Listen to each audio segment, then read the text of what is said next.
समान ज्ञान संविधान मूल विधि, यहाँ से आपके 40 प्रश्न मिलेंगे और नंबर कितने रहेंगे? 100 मार्क्स। ठीक है, तो उसी सिलसिले में जो आप मूल विधि देख रहे हैं ना, मूल विधि से लगभग आपके 15 क्वेश्चन आएंगे। ठीक है, 15 क्वेश्चन आएंगे, लगभग समथिंग 15 क्वेश्चन जरूर मिलेंगे।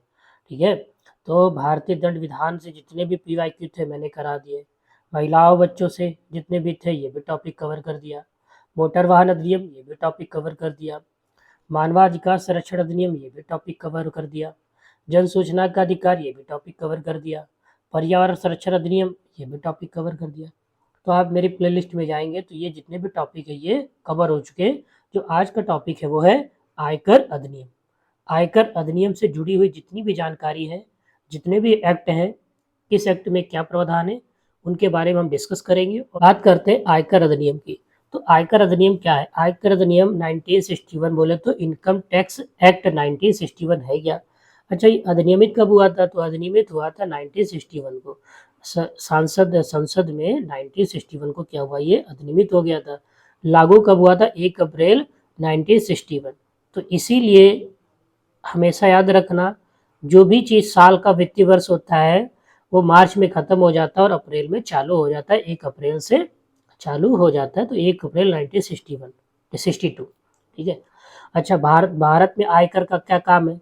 तो भारत में आयकर का बोले तो डायरेक्ट टेस्ट की बात करें तो एक समान और संगठित बनाना है। भारत को एक समान और संगठित बनाना है। कभी कभी एक क्वेश्चन पूछेगा आपसे कि ये बताओ, जो आयकर अधिनियम एक्ट 1961 है, इसने किसको रिप्लेस किया? ठीक है, तो इंडियन इनकम टैक्स एक्ट 1962 को इसने रिप्लेस कर दिया। ठीक है, अब इनसे में धाराएं कितनी थी? तो आयकर अधिनियम में 298 धाराएं और 23 अध्याय और 14 अनुसूचियां थी। लेकिन हाल ही में नए संशोधन हुए और नए विधेयक में से बढ़ाकर 536 धाराएं, 23 अध्याय और 16 अनुसूचियां कर दी गई हैं। लेकिन ये अभी पूरी तरीके से लागू नहीं है। ये लागू कब होंगे? 1 अप्रैल 2026 से एक तरीके से ये सारी चीजें लागू हो जाएंगी, अभी पूरी रूप से प्रभावी नहीं है। वित्तीय शब्द की बात करें तो वित्तीय शब्द आयकर विधेयक में परिभाषित नहीं है। कभी कभी पूछेगा ये बताओ आयकर विधेयक में कौन सा शब्द परिभाषित नहीं है? तो वित्तीय शब्द परिभाषित नहीं है। ठीक है, आयकर अधिनियम 1961 में भी परिभाषित नहीं है।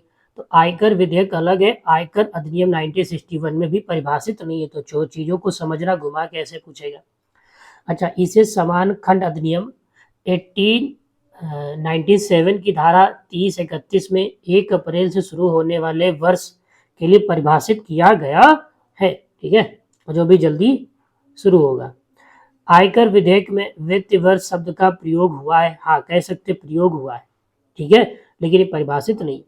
अच्छा, छूट की बात करें तो छूट से संबंधित जो अधिनियम है वो 1961 की धारा 10 में निहित है। अनुसूची 2 में किसको रखा गया? जैसे आय, जैसे कृषि आय, कृषि की आय की से संबंधित जितनी भी छूटें हैं तो अनुसूची 2 में आपको मिलेंगी। अच्छा, अनुसूची 3 में क्या मिलेगा?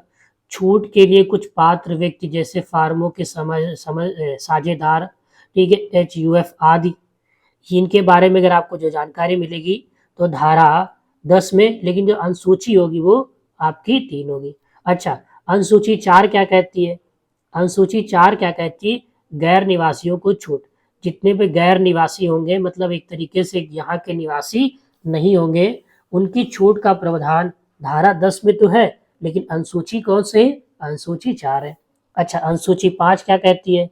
व्यावसायिक ट्रस्टों, सॉवरेन वेल्थ फंड आदि की छूट का प्रावधान इसमें दिया गया है। अच्छा, सूची 6 क्या कहती है? IFSC इकाइयों को छूट देती है और अनुसूची 6 में इसको शामिल किया। कभी कभी याद रखा है तो सब धारा 10 के अंदर ही सबको छूट मिलती है, लेकिन इनको अनुसूचियां जो है अलग अलग अनुसूचियों में रखा गया है। अच्छा, अनुसूची 7 क्या कहती है?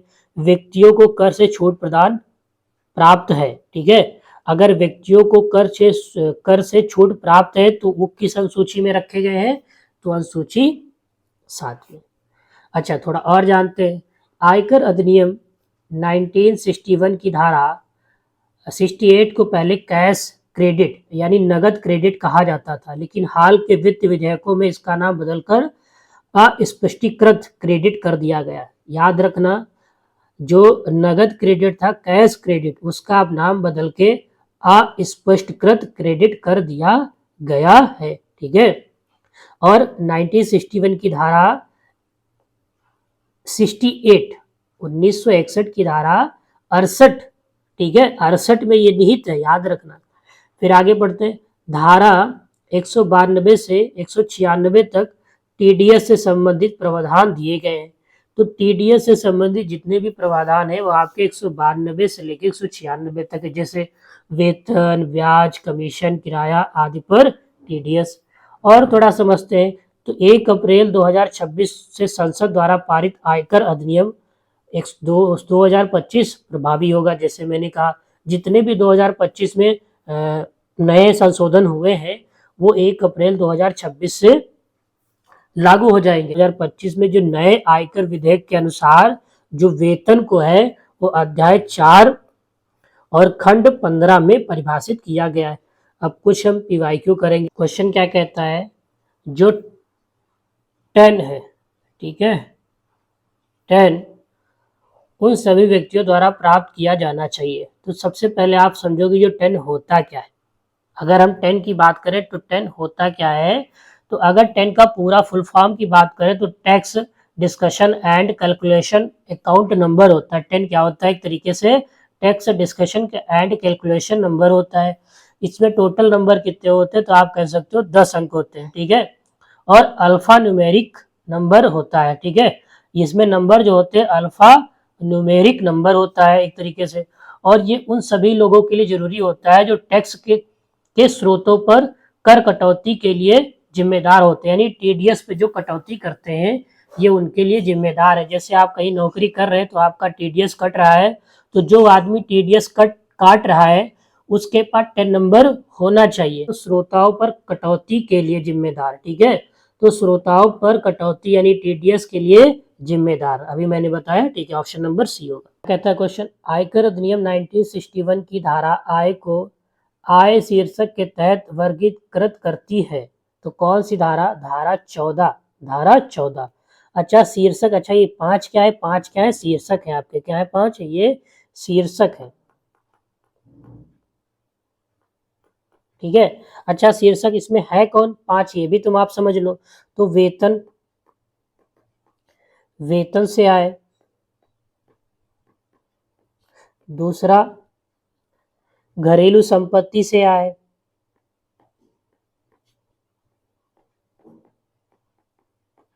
संपत्ति से आए। तीसरे की बात करें व्यवसाय से आए। किससे, व्यवसाय से आए। चौथा, कभी कभी याद रखना इसमें से पूछेगा कौन नहीं है, पूंजी से आए या पूंजी से लाभ। और 5 नंबर जो हमारा है अन्य स्रोतों से आए। ठीक है, अन्य स्रोतों से आए। तो याद रखना वेतन से आए, घरेलू संपत्ति से आए, व्यवसाय से आए, पूंजी लाभ और अन्य स्रोतों से आए। ठीक है। इनको धारा 14 और 5 ये शीर्षक उसमें है। आयकर की गणना आयकर पर आधारित की जाती है। ठीक है। तो ये वार्षिक आधार पे की जाती है। किस पे, वार्षिक आधार पे गणना की जाती है आयकर की। ठीक है।